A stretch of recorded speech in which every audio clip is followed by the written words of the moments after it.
Cerita Silat Online Channel mempersembahkan serial Pendekar Raja Wali Sakti, episode Pengantin Berdarah, bagian 3. Sinar rembulan di keheningan malam yang menyelimuti alam tampak begitu indah dan mengundang sejuta pesona. Namun sayang, rembulan yang bersinar penuh itu tak mampu lagi mengundang minat penduduk desa itu untuk menikmatinya. Mereka telah berangkat dan berlabuh di alam mimpi, kecuali seorang pemuda tampan yang berdiri menatap keluar dari jendela kamar penginapannya yang terbuka lebar. Dengan matanya yang bersinar bening, pemuda itu memandang wajah sang rembulan yang memancarkan sinar keemasan. Sesekali terdengar desahan napasnya yang terdengar panjang dan berat. "Sejak tadi kau berdiri di situ. Ada yang mengganggu pikiranmu, Kakang?" Suara pandan wangi yang lembut memecah kesunyian kamar penginapan itu. Pemuda tersebut membalikkan tubuhnya membelakangi jendela, seulas senyum bermain di bibirnya. Matanya memandang pandan wangi yang tergolek di pembaringan.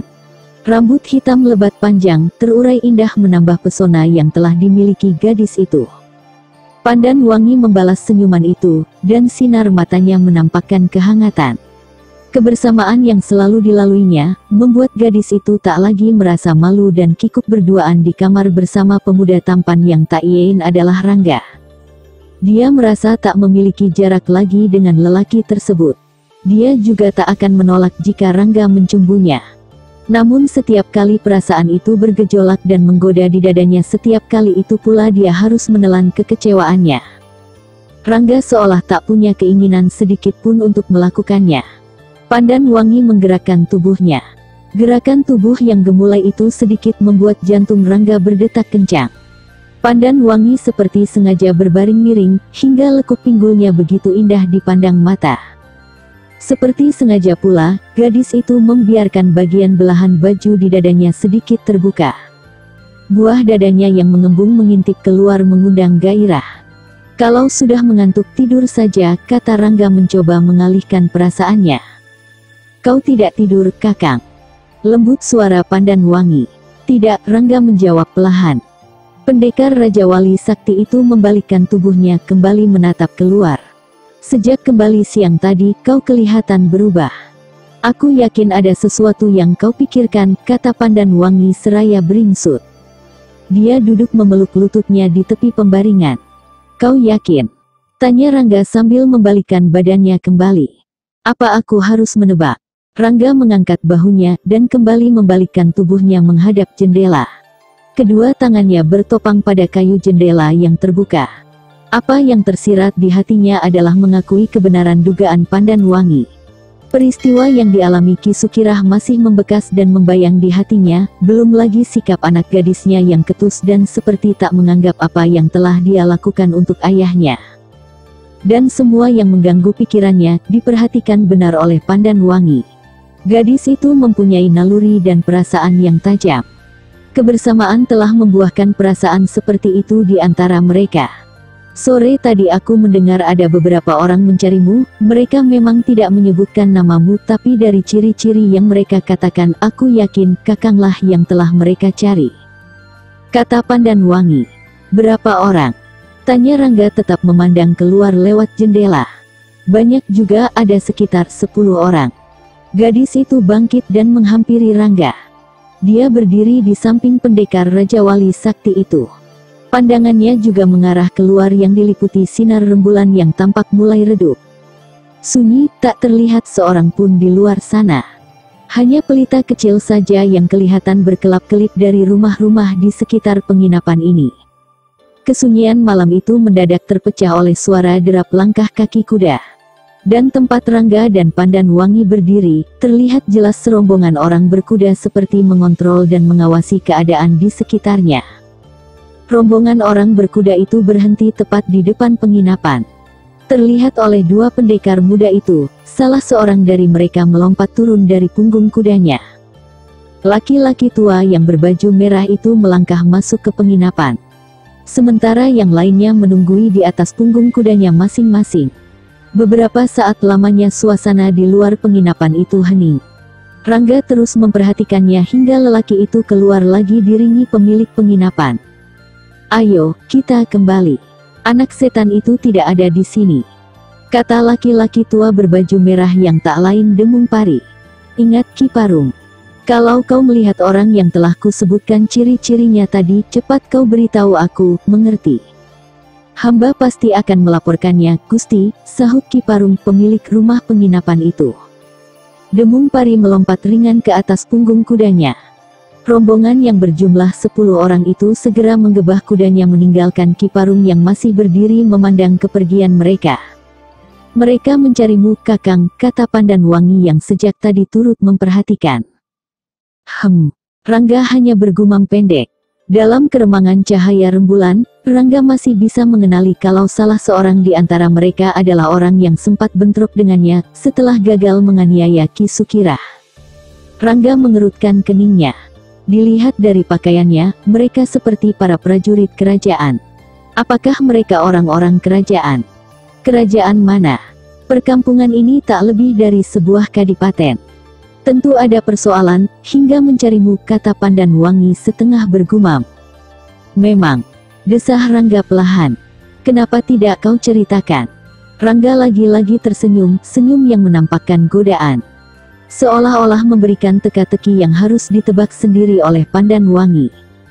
Dia berbalik dan melangkah mendekati pembaringan. Sambil mendesah panjang, pendekar Raja Wali Sakti itu membaringkan tubuhnya di pembaringan yang beralaskan kain merah muda. Besok aku ceritakan, sekarang aku mau tidur, kata Rangga seraya memejamkan matanya. Pandan Wangi menaikkan pundaknya. Dia pun segera melangkah mendekati pembaringan. Sementara itu di rumah Ki Sukirah, hujan tangis terdengar memilukan. Wulan menangis di tempat tidurnya, juga Nyi Sukirah yang terduduk di tepi pembaringan. Orang yang begitu mereka cintai dan menjadi tumpuan hidup mereka, diseret paksa oleh orang-orang Wira Prakin. Ki Sukirah tak berdaya. Dia mencoba menentang apa yang diperbuat Kebo Rimang yang menyuruhnya menghadap Wira Prakin, dan akibatnya, tubuh laki-laki tua itu tak henti-hentinya menerima pukulan dan tendangan. Itu semua gara-gara aku, rintih Wulan di sela-sela tangisnya. Sudahlah, Wulan, Nyi Sukirah terisak. Kau benar, kita memang orang kecil. Tapi kita punya harga diri. Ibu sendiri sebenarnya tidak rela kalau kau menerima pinangan Gusti Wira Prakin. Tapi, Bu, Ayah, suara Wulan tersekat di tenggorokan. Ayahmu memang laki-laki ksatria. Dia rela mati demi membela kehormatan keluarganya. Sebaiknya kita berdoa saja agar ayahmu selamat, kata Nyi Sukirah mencoba tabah. Bu, Wulan bangkit dan memeluk ibunya. Kembali tangisnya pecah di pelukan ibunya. Nyi Sukirah membiarkan anak gadisnya menangis. Sementara air mata Nyi Sukirah kering sudah tak ada lagi yang bisa mengalir membasahi pipinya. Pengalaman hidup dan penderitaan panjang yang telah dilaluinya bersama suaminya, membuatnya tak bisa lagi menangis terlalu lama. Perlahan-lahan Wulan melepaskan pelukannya. Dia menyusut air matanya dengan ujung baju. Mata yang sembab memerah, menatap lurus ke bola mata perempuan tua yang telah melahirkan dan membesarkannya. Tak terdengar lagi isak tangis dari bibirnya.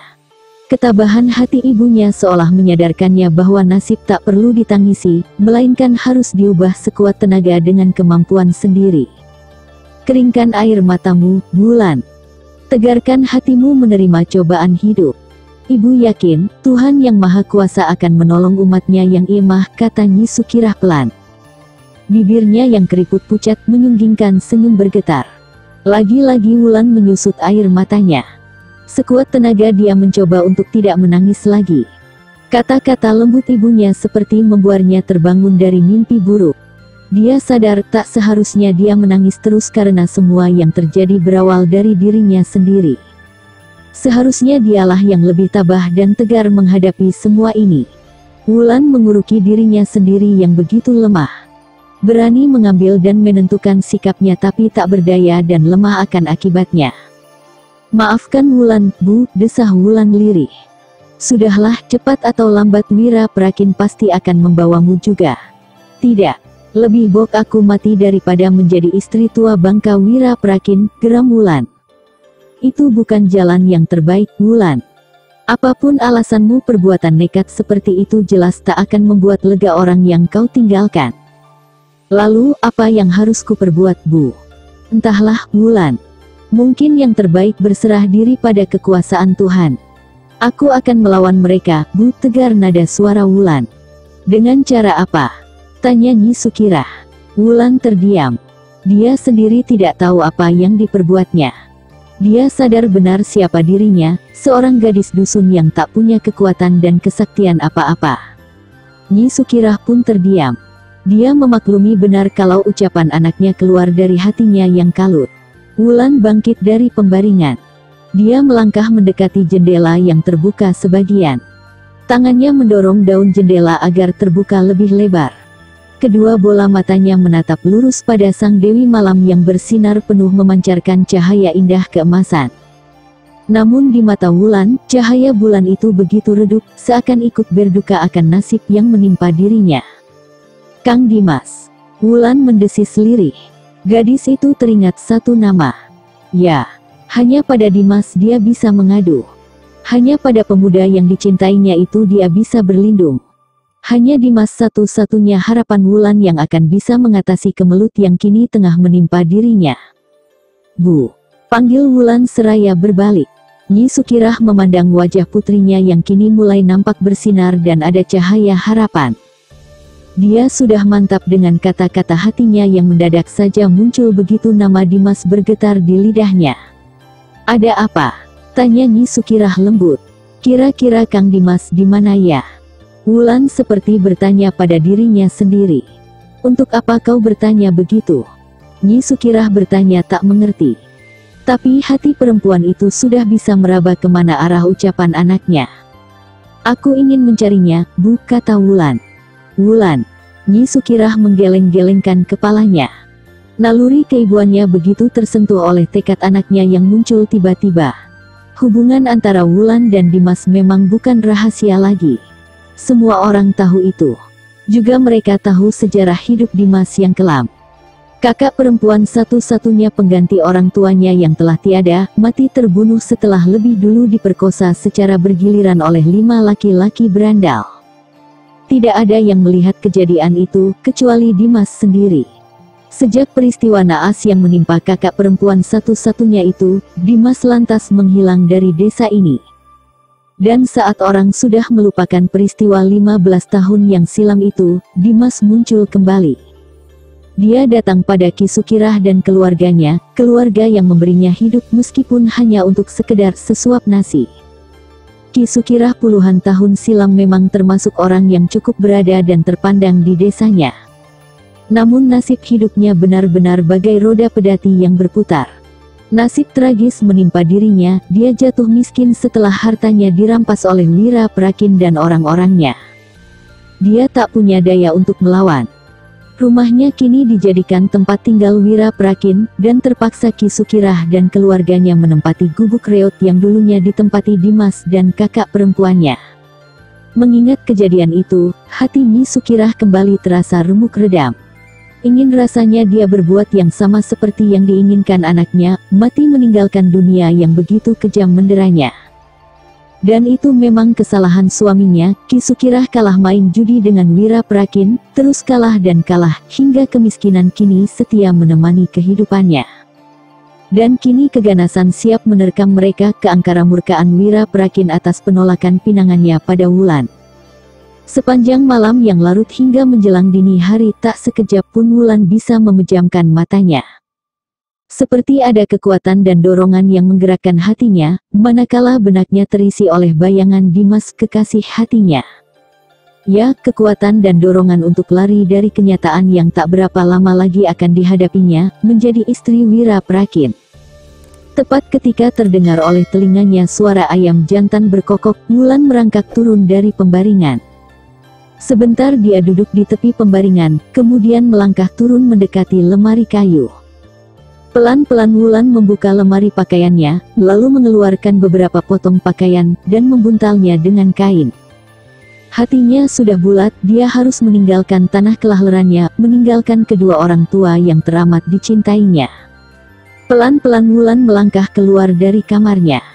Buntalan pakaian dan sedikit bekal tersandang di bahunya. Dia terus melangkah dan berhenti di depan kamar ibunya. Wulan sejenak terpaku di depan pintu kamar itu. "Maafkan Wulan, Bu." Terpaksa Wulan meninggalkan ibu, bisiknya pelan. Gadis itu menempelkan tangannya pada daun pintu, kemudian dia berbalik dan melangkah keluar. Udara dingin berselimut kabut menyongsong tubuh gadis ramping itu, begitu kakinya menjejak tanah di luar rumah. Dengan kebulatan hatinya, Wulan berjalan cepat-cepat meninggalkan rumahnya. Sebentar dia berhenti dan menoleh ke belakang, kemudian terus berlari ke arah utara, ke arah mana dulu kekasihnya pergi. Pergi meninggalkan dirinya untuk membalaskan kematian kakaknya.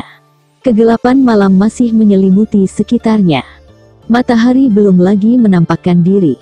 Wulan melangkah pelan begitu sampai di tepi hutan yang menghadang di depan. Kakinya bergetar begitu melangkah memasuki hutan yang lebat dan terselimuti kabut tebal. Gur! Ah! Wulan terpekik ketika tiba-tiba terdengar suara menggeram keras. Gadis itu berdiri terpaku. Kedua matanya membelalak lebar menembus kegelapan malam di pagi buta ini. Seluruh tubuhnya gemetaran bersimbah peluh. Suara menggeram itu semakin keras dan jelas, seakan-akan begitu dekat dengan dirinya. Oh! Wulan semakin ketakutan begitu dari semak belukar terlihat sepasang bola mata bersinar bergerak maju ke arahnya. Semakin lama semakin jelas terlihat. Dua bola mata yang bersinar itu ternyata sepasang mata seekor harimau besar. Binatang buas itu menggeram beberapa kali, membuat Wulan semakin lemas gemetaran. Harimau itu mendekam, tapi sepasang bola matanya tetap menatap Wulan yang semakin lemas ketakutan. Wulan menguatkan hatinya untuk melangkah mundur, tapi Raja Hutan itu menggeram bangun melihat calon mangsanya bergerak. Lagi-lagi gadis itu memekik tertahan. Kedua lututnya terasa lemas tak bisa digerakkan. Keringat dingin bercucuran membasahi tubuhnya. Wulan sudah pasrah akan apa yang terjadi pada dirinya. Aum! Harimau itu mengaum dahsyat. "Tolong!" jerit Wulan melengking. "Tolong!" Wulan merasakan sekujur tubuhnya mengeluarkan keringat dingin. Dia benar-benar takut melihat harimau itu berjalan menghampirinya. Lalu, binatang buas itu benar-benar melompat ke arah Wulan yang sudah sangat ketakutan. Dan, gadis itu terjatuh lemas sebelum sang Raja Rimba mencapai tubuhnya. Bak! Sebuah baru sebesar kepala bayi menimpa kepala harimau tepat ketika cakarnya nyaris merobek kulit tubuh Wulan yang tergeletak pingsan. Si Raja Rimba itu menggeram sesaat, lalu tubuhnya terjajar ke samping, dan secepat kilat sesosok bayangan putih berkelebat menyambar tubuh Wulan. Gur! Harimau itu menggeram keras. Bersambung ke Pengantin Berdarah bagian 4. Masih bersama cerita silat online channel. Jangan lupa like and subscribe. Terima kasih.